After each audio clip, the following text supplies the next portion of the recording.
G'day mate, 40 here. So I'm loving this book by Peter Novick.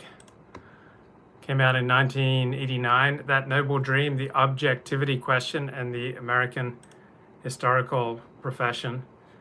And some insights here about the role of Jews in the American historical profession and in what areas they would dramatically differ from their non-Jewish colleagues. So a lot of details that I didn't know. So apparently there's a book on social access to the professions, late 19th century academics at the University of Michigan as a case study. So there are very few Jews in the American historical profession or in American English departments until the 1960s. So American English departments and history departments were dominated by non-Jews until the 1960s. Very few Jews in these departments because both history and English literature played major roles in developing a national consciousness. And these were thought of as essentially sacred ground reserved primarily for Anglos. Then eventually that was expanded around the turn of the fin de siècle in the turn of the 19th and the 20th centuries. So some Catholics started to come in, and then you started to get a trickle of Jews in the 1940s and 50s. So there are only 4 identifiably Jewish historians before World War I in the United States. Can you imagine that? I mean, now there are hundreds of Jewish professors of history, but there are only 4 identifiably Jewish historians in America before World War I. 2 never sought regular academic appointments. So there were so few Jews in the profession that anti-Semitism was not an issue. Catholics were rare within the mainstream of the profession. They were mostly employed at their own colleges and universities. So what did someone say about the University of Chicago? It was University of Chicago. It was largely Jewish professors teaching about Roman Catholic intellectuals for primarily Anglo-Saxon audiences. So that's a saying about the University of Chicago prior to the 1960s.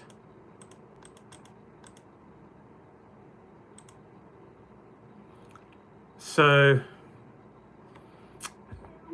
after the 1930s, all right, Americans were less likely to go to Germany for their doctoral studies, obviously in history, and by the 1930s, you started to get this trickle of emigre German historians, and they were almost all Jewish, or at least part Jewish or married to Jews. And they were very busy scrambling to find positions rather than serving as expositors of the crisis of historicism to their new compatriots. So I guess this was World War I that we're talking about here. I'm just going through looking up the word Jewish in this terrific book by Peter Novick. So there was Selig Perlman, a professor of economics at Wisconsin, and he would regularly summon Jewish graduate students in history to his office and warn them in deep Yiddish accent, "History belongs to the Anglo-Saxons. You belong in economics or sociology or anthropology." So the academic patrons of Jewish graduate students despaired of finding them jobs.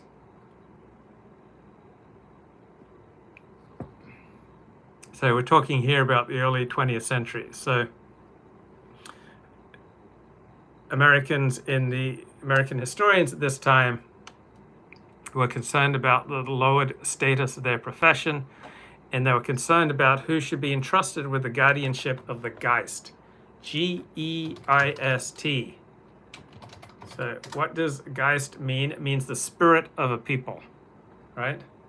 So it's long been thought in American history departments prior to the 1960s that the spirit of a people can be found in the study of its literature and the study of its history, and that was thought in the United States, in England, in Canada, and Australia, that you could only trust the study of the spirit of the people to primarily Anglo-Saxons.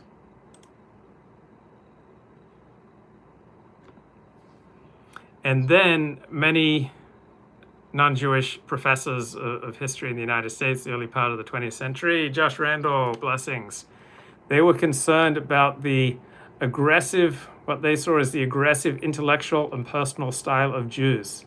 And they were afraid that bringing hyperverbal and verbally aggressive Jews into the profession, that discourse and social life within the profession would become less genteel if it became less gentile. That life in the profession would become less genteel if it became less gentile.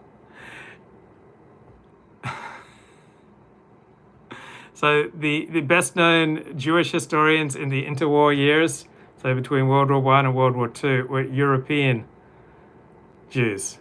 So Leo Gershoy, Louis Gottschalk, J. Selwyn Shapiro, and Lawrence Stiefel.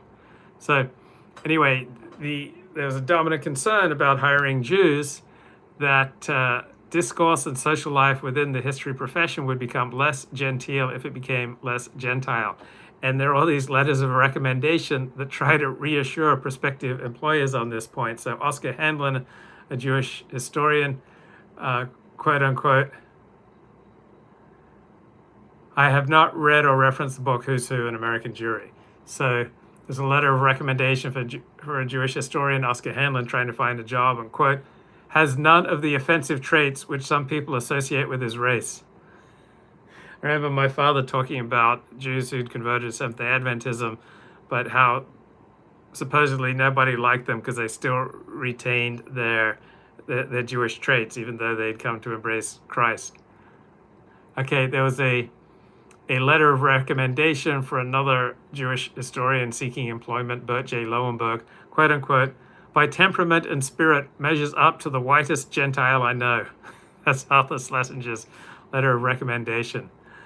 And Arthur Schlesinger also said that thing about Oscar Handlin had none of the offensive traits by which some people associate with his race. And then Roger Merriman says, Daniel J. Borstein is a Jew, though not the kind to which one takes exception.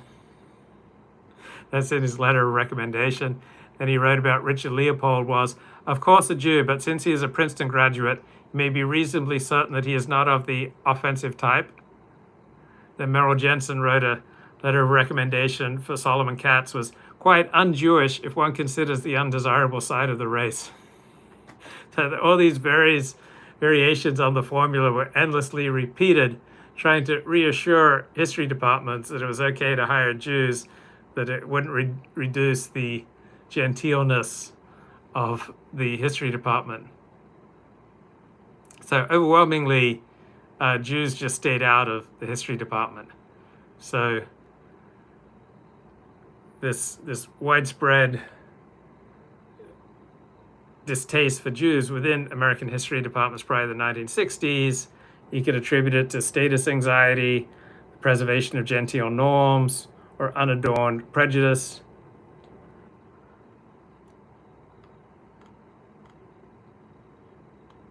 So at the same time, the American history departments thought of themselves as embodying objectivity and universalism, but you can see in their attitudes of Jews. Now, I talked about Kevin McDonald going to the University of Wisconsin, which is a bastion of left-wing historical approaches, and many Jews from New York went to the University of Wisconsin to be, in their words, to become Americanized. So that's where Kevin McDonald first encountered a large number of Jews, and they were dominantly left-wing activists in his recollection.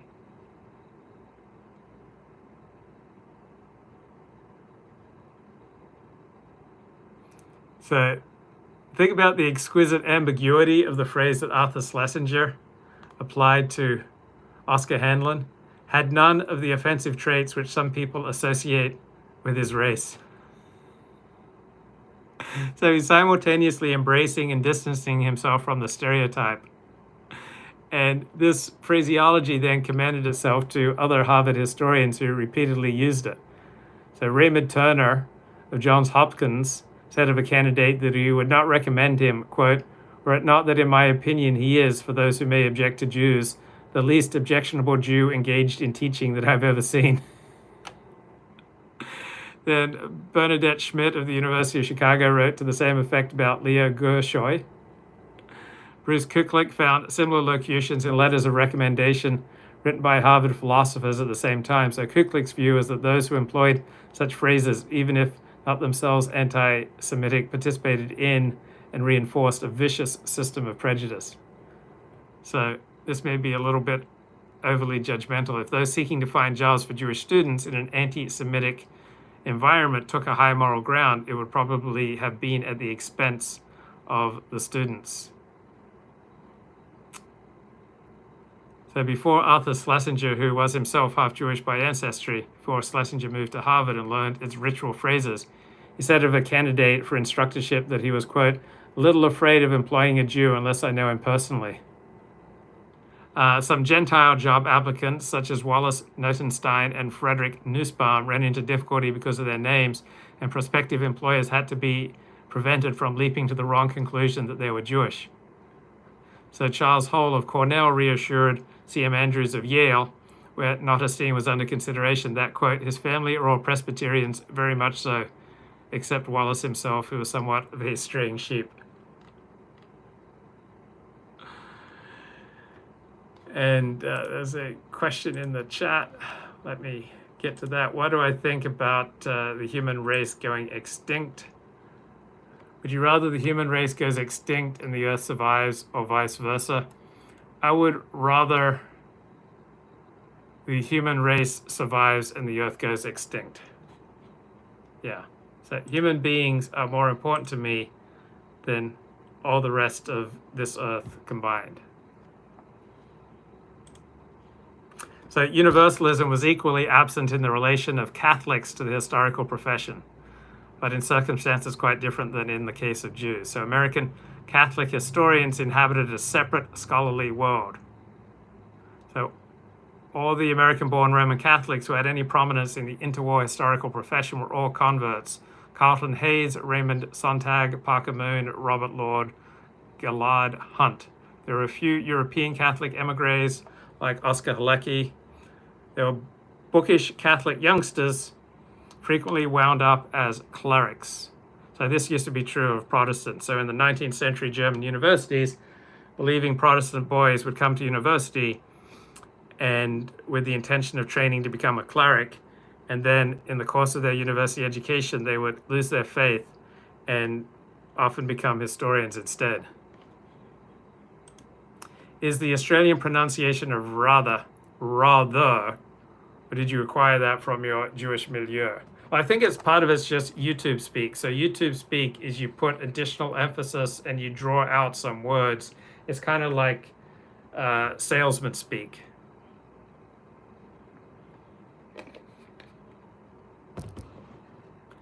So I don't normally say rather. It's just YouTube speak where you elongate your words, you give them extra emphasis, like a salesman trying to hold your attention. So it's not easy to hold people's attention when it's just you speaking into a phone about difficult intellectual issues.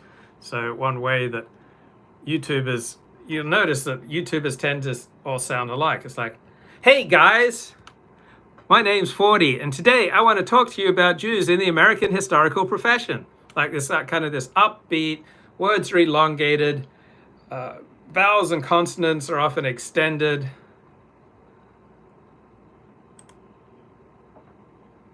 All right. So Protestants in the early 19th century went to university to study to become a cleric, but then frequently lost their faith. Bookish Catholics, youngsters, were more likely to stay on to become priests. So there are a large number of historian priests and nuns who earned their PhDs at Catholic universities, and they spent their entire academic careers in religious institutions. Generally speaking, there was considerable antipathy to Catholics among Protestant historians, who believed that a Catholic cannot teach history and be a true Catholic.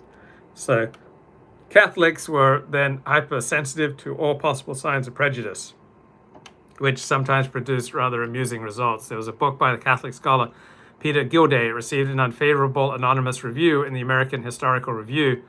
The Jesuit historian John Wynne wrote a letter of protest concerning the dishonest review. He observed, "This is not the first time that I deemed it necessary to point out to you systems of bias in some of your contributors and reviewers."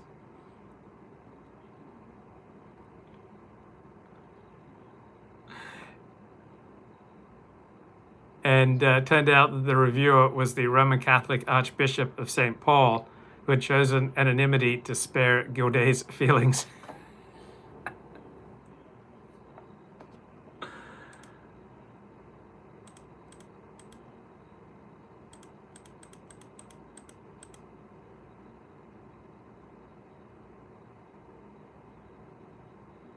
Where do I get the ideas for my videos? I just read.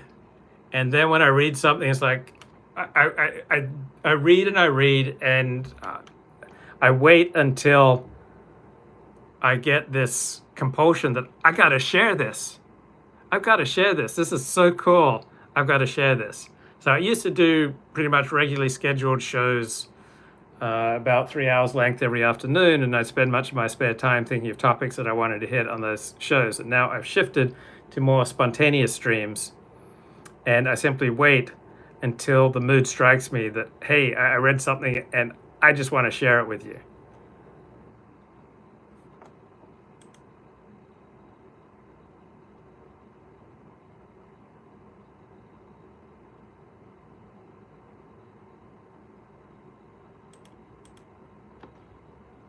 Okay, so Protestant historians, generally speaking, were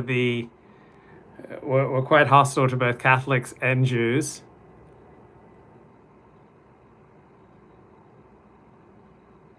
And then there was a historian named William T. Walsh, who wrote a book on Philip II, and he said that his book annoyed his critics because it exposed the shabby and slipshod and bigoted methods by which the whole anti-Catholic historical conspiracy to justify the wretched division of Christendom have dealt with Catholic Spain and the Church, to explain the part played by Jewish spies and Jewish finance in the Protestant revolt, a part that they have passed over in silence. So this is William T. Walsh, a Catholic, complaining that a critical review from a Protestant was inspired by anti-Catholic prejudice.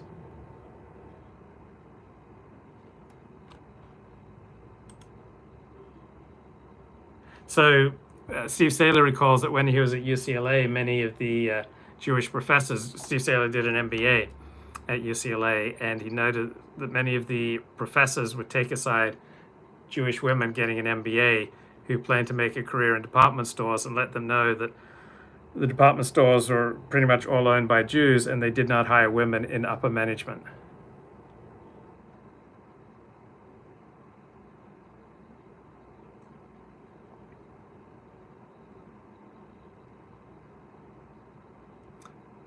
So there's this one historian who lost his column in the New York World Telegram, and he says it was because the British intelligence department turned on the heat via the Morgan banks and the pressure of Jewish department store owners in New York City, who threatened the newspaper all advertising if they kept me on any longer. So newspapers have long disproportionately relied on advertising from department stores, which have been disproportionately owned by Jews.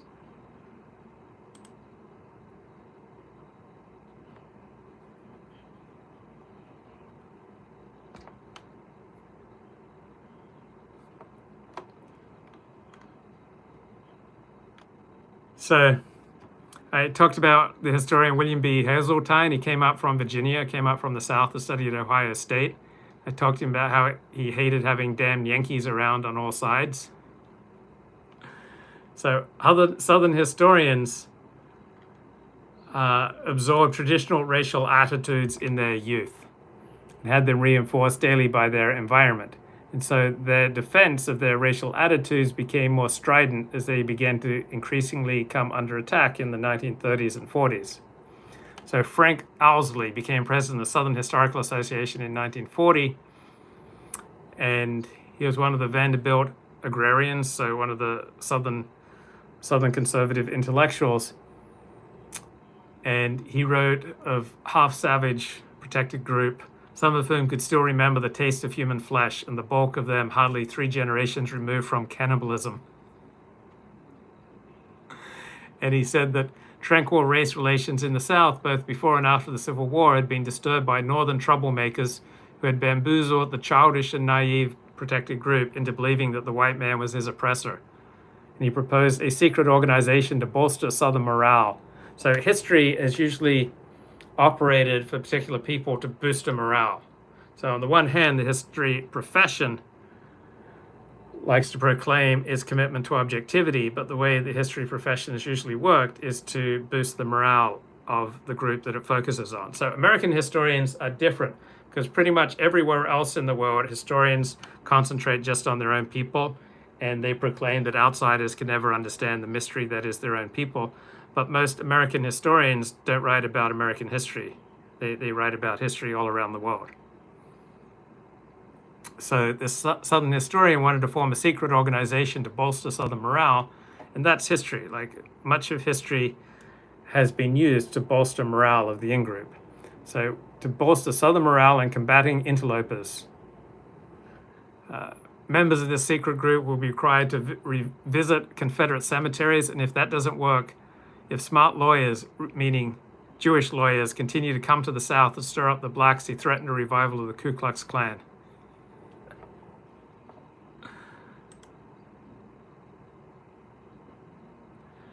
So between World War I and World War II, the historical profession in America was dominated by relativism, which doesn't say that there is no truth. It just focuses on how difficult it is to try to reach objective truth.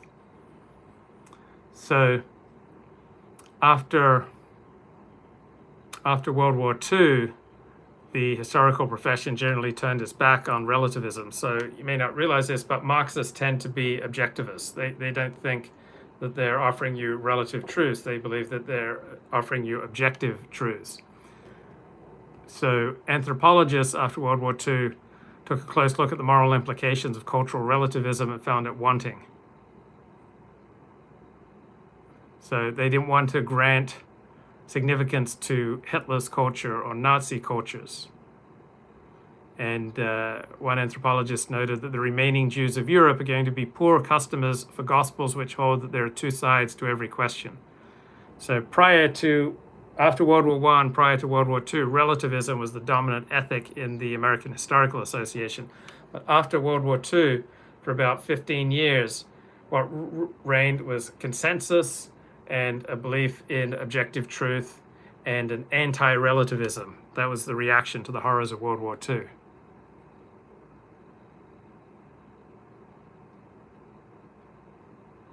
So historians and anthropologists during and after World War II felt like, look, we're fighting a war to preserve freedom, and we need to state that some things are true and good, and turn our back on there are 2 sides to every question. We need to celebrate the American dream. So cultural relativists were very much on the defensive within anthropology and the historical profession after World War II. And so relativists wonder how tolerant they should be of cultural practices that included Soviet slave labor camps and Nazi death camps and the lynching of blacks in the American South. So American anthropologists and historians after World War II turned away from relativism and searched for universals in cultural values.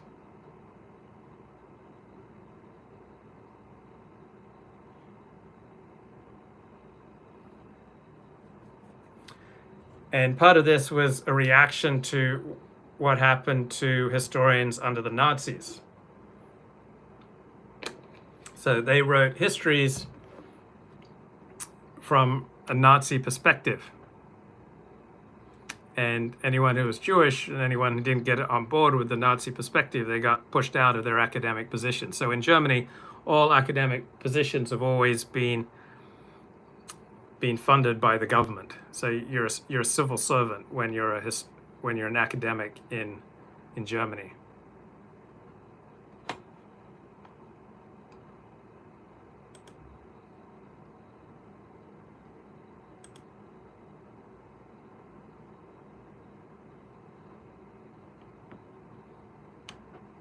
So the historical community is not just responding to outside pressure for conformity following World War II and for the repression of dissidents. Much of the pervasive pressure came from within the community.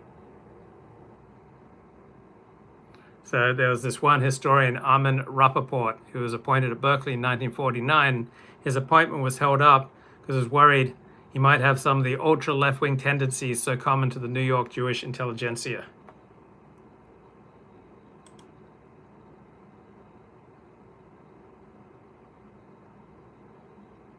So there were virtually no communists employed as historians in the United States following World War II until the 1960s. So we may think that the history department is just a hotbed of commies. Well, not actually true. So communist historians couldn't find employment, and there was a tremendous pressure for conformity following World War II, like we're all uniting in the fight for freedom was kind of an ethos that dominated history and anthropology and other academic departments. And looking at this, the author here, Peter Novick, says, looking at the editorial correspondence of the leading American historical journals, what struck me most was the absence of any dissident submissions. Like the apocryphal small-town Nazis who petitioned Berlin to send them a Jewish shopkeeper so they could boycott him. There may have been the will within the university to repress dissident historians, but there wasn't much dissidence to repress. So why is it frowned upon to reference Heidegger? Because Heidegger, for pragmatic reasons, for careerist reasons, joined the Nazi Party, and Nazis are not held in high esteem in the West. Luke looks like he's waking up later than usual. Pillowhead. Yeah, I was just lying down listening to that Nathan Coffness interview with, who was that bloke? Matthew, that nice bloke, Matthew Lipton. So I was just lying down listening to that, just kind of drifting in and out of, I hope I didn't fall asleep, but I might have. And then now I'm about to get on my exercise bike and ride 10 miles. But as I was preparing to mount my exercise bike, I thought, I want to talk about this book some more. I want to talk about Jews in the American historical profession. Okay, this is something that I never knew. All right.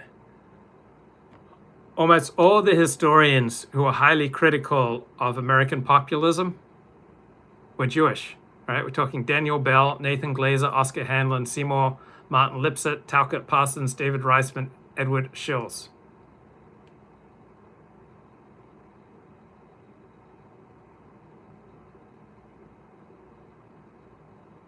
So, with few exceptions, almost all the historians who are critical of American populism were Jews from the Northeast, and almost all of those who defended American populism were Gentiles from the South or the Midwest.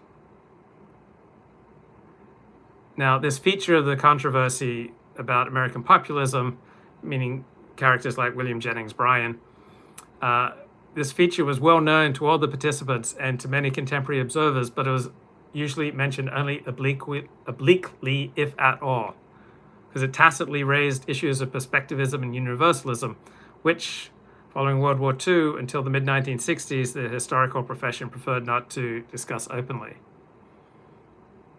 So in the early 1960s, Karl Bridenbaugh, not Jewish, gave his American Historical Association presidential address. And he outraged many people because people thought he was taking on Jews, who for the first time were becoming a significant presence in the American historical profession. So Karl Bridenbaugh deplored the fact that whereas once American historians had shared a common culture, meaning Anglo culture, and rural upbringing, The background of the present generation of historians would, quote, make it impossible for them to communicate to and reconstruct the past for future generations. They suffered from an environmental deficiency, being urban bred. They lacked the understanding given to historians who were raised in the country or in the small town. They were products of lower middle class or foreign origins, and their emotions not infrequently get in the way of historical reconstruction. They find themselves, in a very real sense, outsiders on our past and feel themselves shut out. This is certainly not their fault, but it is true. So he got in a lot of trouble because everyone thought he was going against the Jews. So Richard Hofstadter was a famous historian who wrote The Authoritarian Personality in the 1960s. He was the son of an Eastern European Jewish immigrant father and a Lutheran mother. So he was only half Jewish by inheritance, and as a child he served as an Episcopalian altar boy. But he told an interviewer that he'd spent a lot of years acquiring a Jewish identity, which is more cultural than religious. Anyone who is part Jewish can only be a Jew. So, can I tell you a Jewish secret? So, a Jewish secret is it's much more of a tribal identity than a religious identity. That the more traditional you go in observance level, the more people tend to have strong in-group identities. So someone raised in a very Jewish environment may not realize until age 5 or 6 or 7 that there are any such thing as non-Jews in the world. And here's a secret about Jewish identity is that, as with any strongly identifying in-group, we tend to think of out-groups as fairly homogeneous. So Orthodox Jews tend to think of Christians as just like this one group. Oh, Christians, or Muslims, or Buddhists, when really Christians, Muslims, Buddhists, there's tremendous variation. There's just as much variation among these groups as there is among Jews. Do lots of LA Jews convert to Scientology? No. Very rare.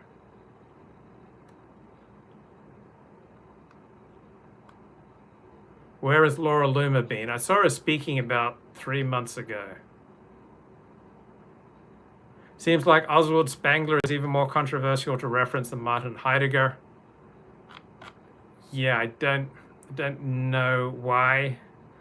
I guess Spengler's right-wing orientation has made him a little outside the cool club.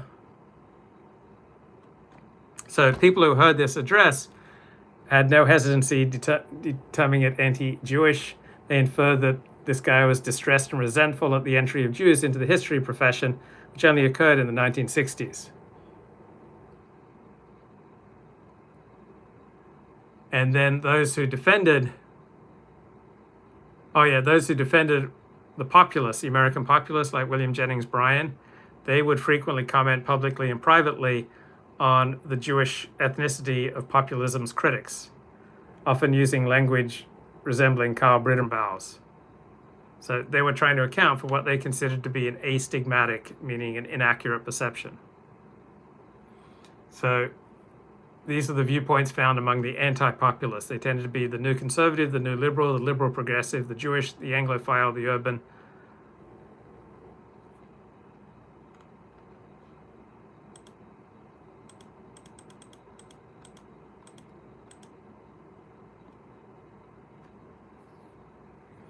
Now, there's another alternative explanation of Jewish responses to populism. So Daniel Bell recorded for an interviewer discussions about anti-Semitism he had with Richard Hofstadter in the early 1940s.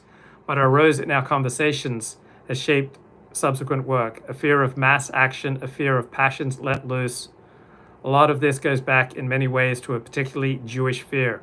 In traditional Jewish life, going back particularly to the Assyrian and Babylonian episodes, the first creativity is a fear of what happens when man is let loose.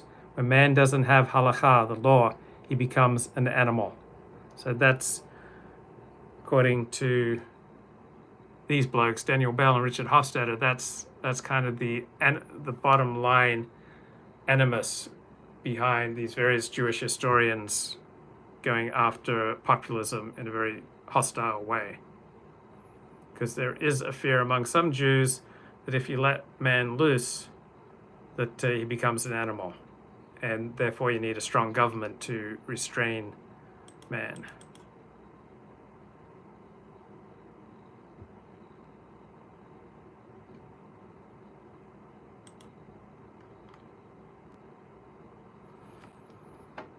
So prior to the 1960s, there were very few Jews. Would I be willing to do a movie with Tom Cruise or John Travolta? Sure, but I'm not willing to do anything for the. I'm not willing to do anything that violates my morals. Let me just put it that way. Let me just put it that way, very delicately. Okay, I'm not willing to sleep with anyone to get ahead there. Okay, so prior to the 1960s, very few Jews undertook graduate work in history.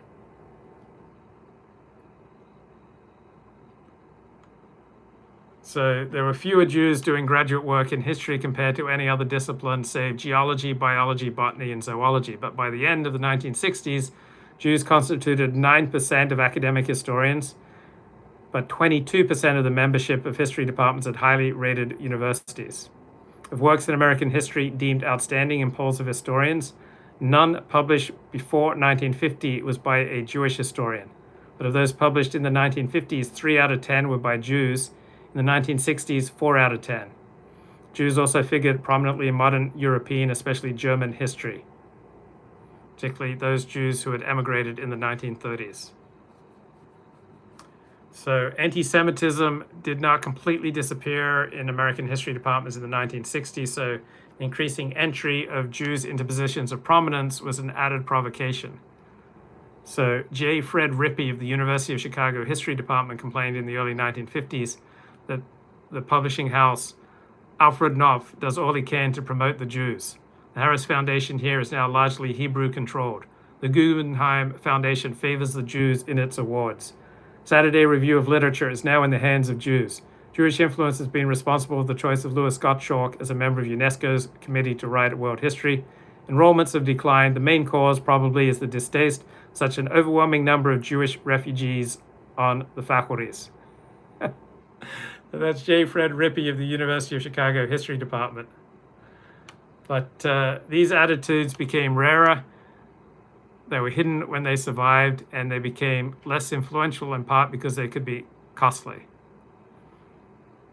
So Louis Gottschalk was favored in his selection as American History Association president because it would establish the precedent of honoring a Jew.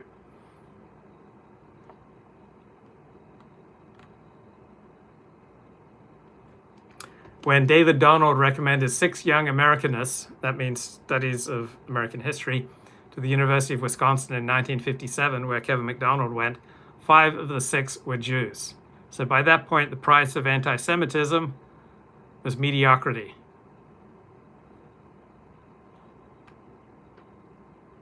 So whereas Jews were substantially overrepresented at elite institutions in the history department, so 22% of the historians at elite universities were Jewish by 1970 versus 9% in the profession at large, situation with respect to Catholics was reversed. So there were only 10% in the elite universities, 21% in the profession at large.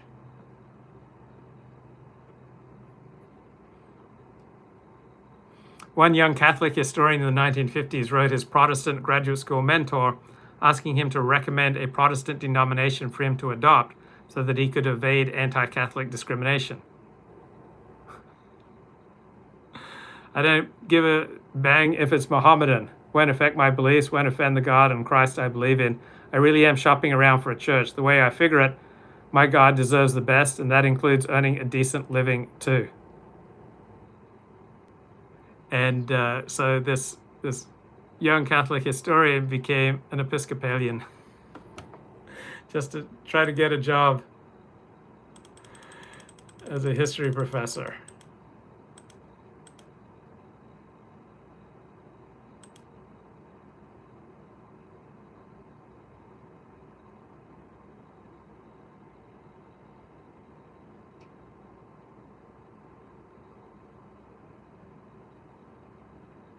Okay, there was a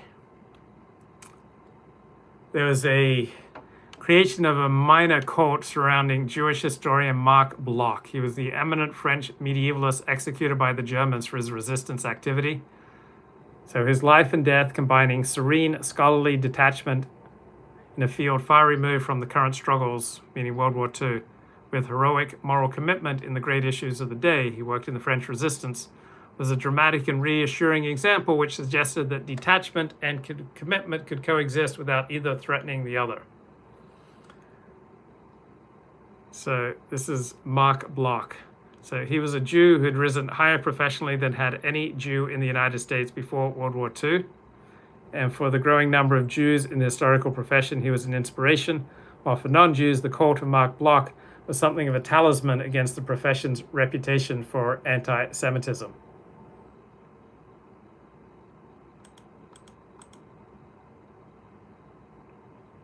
So Wisconsin, throughout the 1950s, University of Wisconsin was a progressive holdout against more conservative historiographical currents. So significant portion of its historians and graduate students were New York Jews of leftist backgrounds. So the University of Wisconsin served an Americanizing function.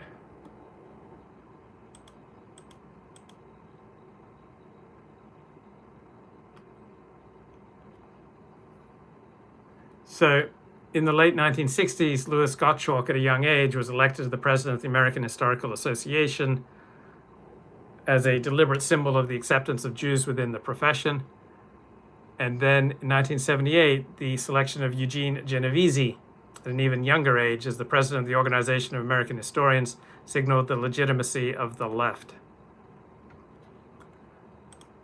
What's it like in Australia? People versus army versus government versus narrative. Okay, so American society and history revolves, if you had to name one cultural value, it would be freedom. The one dominant cultural value in Australia and New Zealand is fairness. So a lot of different expressions revolving around fairness. A fair go, fair dinkum. That the Australian cultural value par excellence is fairness, while in America the cultural value par excellence is freedom. Australians regard the government much more positively than Americans regard the government. So for about half of Americans, government is the problem. Probably only 5% of Australians would think that the government is the problem. So Australians are more supportive of the government. They follow government directions more than Americans do. They are more willing to give up freedom for fairness. And there's much more of a sense of mateship in Australia among guys, while friendship in America is much more likely to be found through your profession or your ethnic group or your religious association or your hobbies or your interests.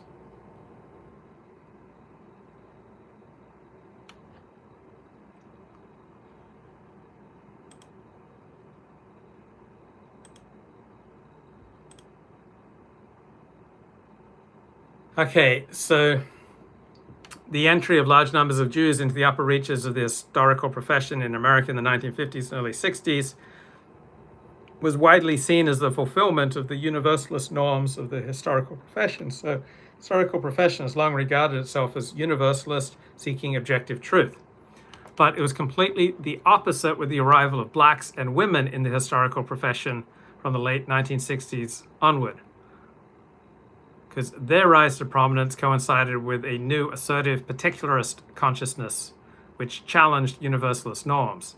So they defined themselves not as historians who happened to be Negroes, but as black historians committed to cultural nationalism. They weren't historians who happened to be women seeking proportional representation in textbooks for members of their sex, but they were feminist historians with an overriding loyalty to their sisters and agendas which called for a thoroughgoing transformation of historical consciousness. So Jews, when they entered the historical profession, insisted they were just like everyone else, except more so. So they were generally committed to a sensibility that was not just integrationist, but usually assimilationist as well. But in a different cultural climate, the new black and female entrants stressed the distinctiveness of their vision And they were often highly critical of central values of the history profession. So assertive particularism then had implications not just for academic universalism in the abstract, but for values as basic to academic life as a commitment to, quote, telling the whole truth. So Jews who rose to prominence within the historical profession overwhelmingly did not venture into Jewish history. They certainly never attempted to define a Jewish perspective. And almost all the leading figures in developing the consensus interpretation of American history were of Jewish background.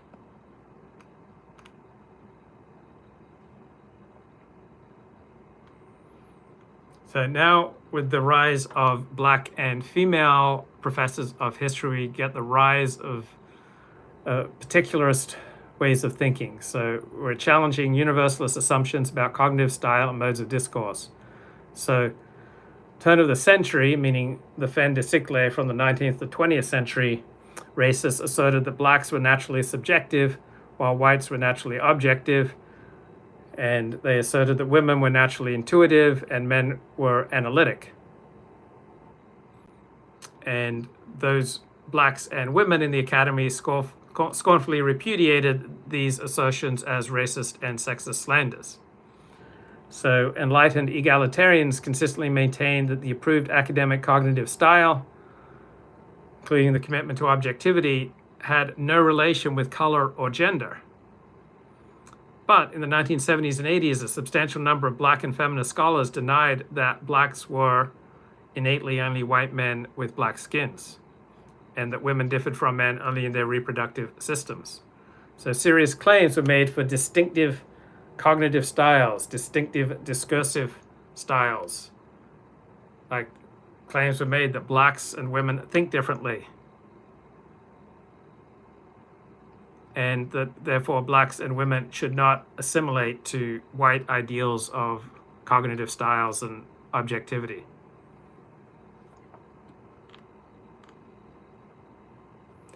So during the 20 years following the publication of his book From Slavery to Freedom in 1947, black history, as far as the profession was concerned, was represented above all by John Hope Franklin, who always denied he was a Negro historian. He said he was a historian.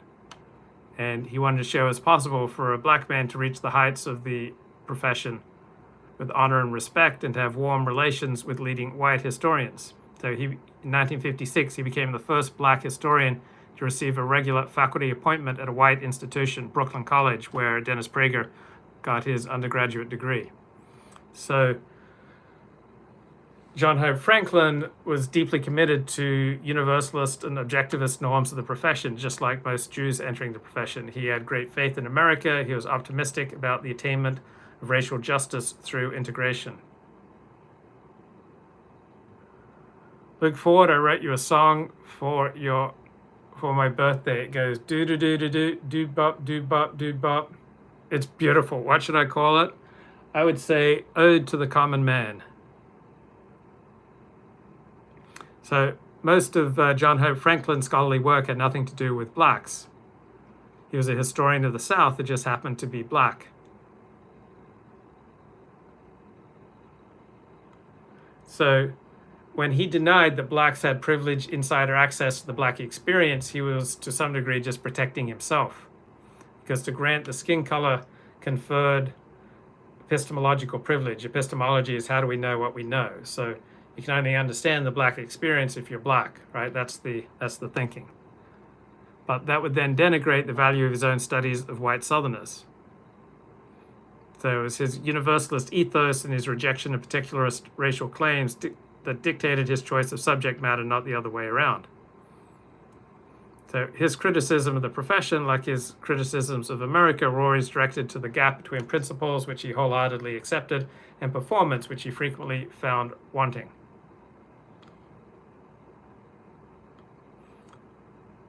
So prior to the 1960s, black anger and black impatience were not unknown, but the face which blacks turned to whites were often disguised. So in the mid-1960s, white Americans were confronted with the full fury of a new generation of blacks who wore no such masks. So blacks in northern ghettos exploded in violence. Most of the new militants repudiated Americanism rooted in old integrationist tactics. They called instead for black power, and they termed themselves black nationalists.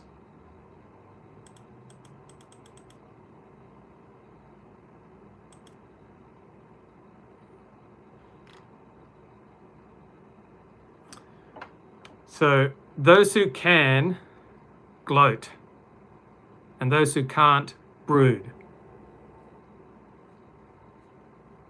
So if you're a reformed gloater, let's say you're a white liberal, and you feel a sense of guilt about white racism, right? You still identify with the white master race. But the brooder makes the opposite identification, and he feels no sense of guilt, only a sense of outrage. So there was a dramatic difference in the dimensions of black history when addressed by Gentile and Jewish scholars in the 1960s and 70s. So almost all the most influential studies of white attitudes and behavior towards blacks were written by Gentile professors: David Brian Davis, George Fredrickson, Winthrop Jordan, Morgan Calso, James McPherson. And of those who wrote of blacks as subjects were overwhelmingly Jewish, meaning Ira Berlin, Herbert Gutman, Lawrence Levine, Leon Litwack, George Rohrlich.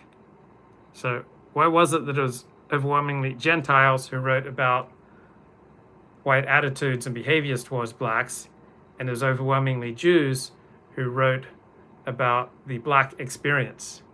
Because I guess many of these Jews identified much more as brooders rather than gloaters. So press 1 if you identify primarily as a gloater, right? I identify as a gloater. Andy Nowicki, he seems to identify more as a brooder. So press 2 if you're a brooder, press 1 if you're a gloater.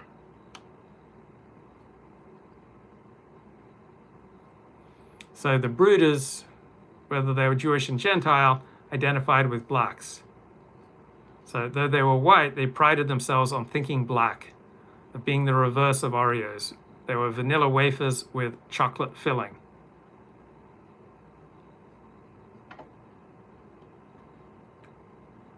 So some black historians argue that black and white historians had different sensibilities, but some would say the Jewish historians of the black experience were able to think in black ways. They thought black.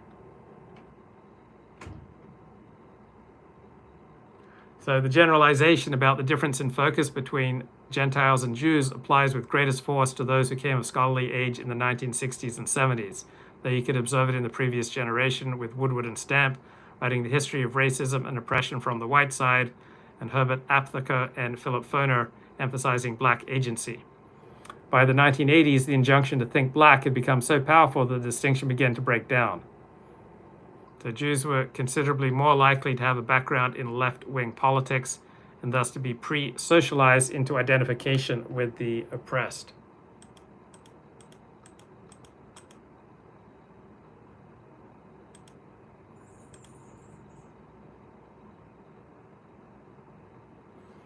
So when prior to the 1960s, well, prior to the 20th century, when whites wrote about the black experience, they took black inferiority for granted. After the 1920s, this became increasingly unpopular, and so the dominant approach was to talk about the damage that was done by white oppression and white slavery. But then, starting in the mid to late 1960s, a lot of the black historians rejected the notion that blacks were damaged. So there was a new theme, a theme of resistance. So these new themes would say that black slaves were virtually always on the barricades. So it's a little bit like Jewish attitudes towards people going through the Holocaust. So many Jewish historians want to emphasize Jews who revolted during the Holocaust in World War II.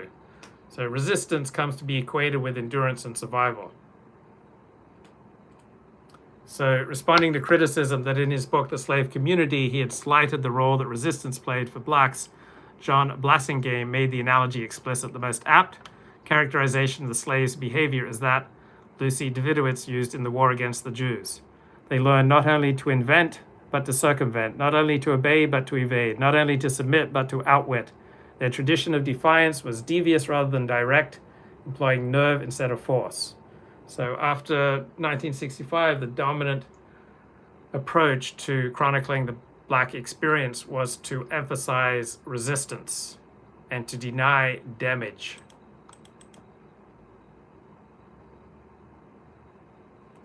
So the young white historians who wrote the history of blacks in the 1970s generally came from left-wing backgrounds, generally came from involvement in the civil rights movement. They were disproportionately Jews. They were products of the years when Jews were more brooders than gloaters.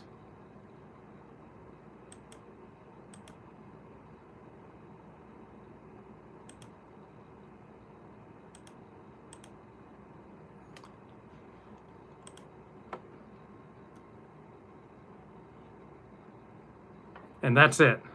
Bye-bye.